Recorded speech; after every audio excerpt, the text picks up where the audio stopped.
हमें पता चल रहा है कि लॉरेंस का हाथ है। अपराधी की कोई जाति नहीं होती, वो किसी भी जाति से आ सकता है। मैं उसको मानती ही नहीं वो किसी जाति का है, क्योंकि वो तो एक जानवर के समान होता है और जानवर को पता ही नहीं होता तू किसके घर पे खड़ा है।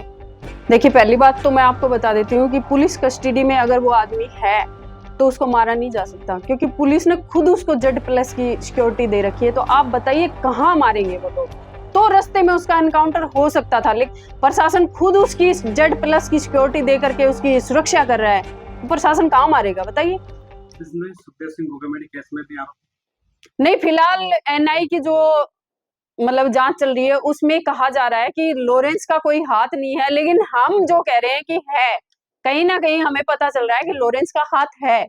तो अगर वो सुखदेव सिंह गोगामेडी को न्याय दिलाना चाहते थे तो मैं आपके माध्यम से उनसे पूछना चाहती हूँ कि जब हमने न्याय यात्रा निकाली थी 3 मार्च को, जब मैं पैदल चल रही थी, तो मेरे साथ आकर के क्यों नहीं खड़े हुए? उस टाइम पे कंधे से कंधा मिलाकर मेरा साथ देते ना, तब मैं मानती कि हाँ, सुखदेव सिंह गोगामेडी को आप न्याय दिला रहे हैं। ये कौन सा न्याय है? ये कौन सा न्याय है और कैसा न्याय है? आपको पता है कि प्रशासन कभी भी इस बात के लिए सहमत नहीं होगा। 1 करोड़ क्या 50 करोड़ दे दो, क्या प्रशासन ऐसा करेगा? नहीं करेगा, क्योंकि हमारे संविधान में लागू ही नहीं है।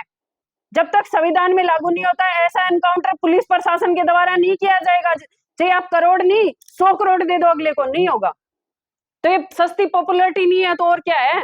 आप 1 करोड़ का सीधा सीधा टारगेट दे देते हैं कि 1 करोड़ जो देगा पुलिसकर्मी, न कि कोई अलग पुलिसकर्मी, 1 करोड़ लेने के लिए कहां से पुलिसकर्मी खड़े होंगे? मुझे बताइए। जो ऑन ड्यूटी हैं वो क्या इसके पैसों के लिए खड़े हो जाएंगे कि हाँ, राज शेखावत ने हमें बोला 1 करोड़ देने के लिए, तो हम खड़े हो जाते हैं। राज शेखावत हमें 1 करोड़ देगा, हमें ड्यूटी की क्या जरूरत है, हमें नौकरी की क्या जरूरत है?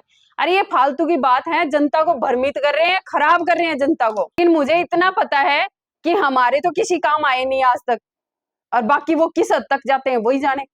क्या करणी सैनिक के मन में अभी भी इस बात को लेकर उबाल है कि सुखदेव सिंह गोगामेडी को न्याय नहीं मिला? बिल्कुल, देखिए मैं आपको बता दूं कि आज भी लोगों के फोन मेरे पास आते हैं कि भाभी साहब क्या हुआ, भाभी साहब क्या हुआ। तो मैं भी उन लोगों को यही बता रही हूँ कि जैसा मुझे पता चल रहा है कि अभी जो नवंबर के आसपास है, हमारे केस में पूरी बढ़िया जो रिकवरी होगी, जो हमें रिजल्ट मिलेगा वो एकदम बढ़िया मिलेगा। तो उसी चीज का मुझे भी इंतजार है और करणी सैनिकों को भी और सर्व समाज को भी।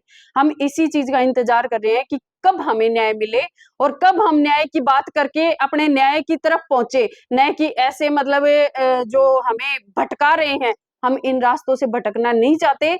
हमारा फोकस सिर्फ एक ही है, सुखदेव सिंह गोगामेडी को न्याय दिलाना, और उस न्याय के लिए हम पहले भी सड़कों पे आए थे और आगे भी सड़कों पे आने के लिए तैयार हैं।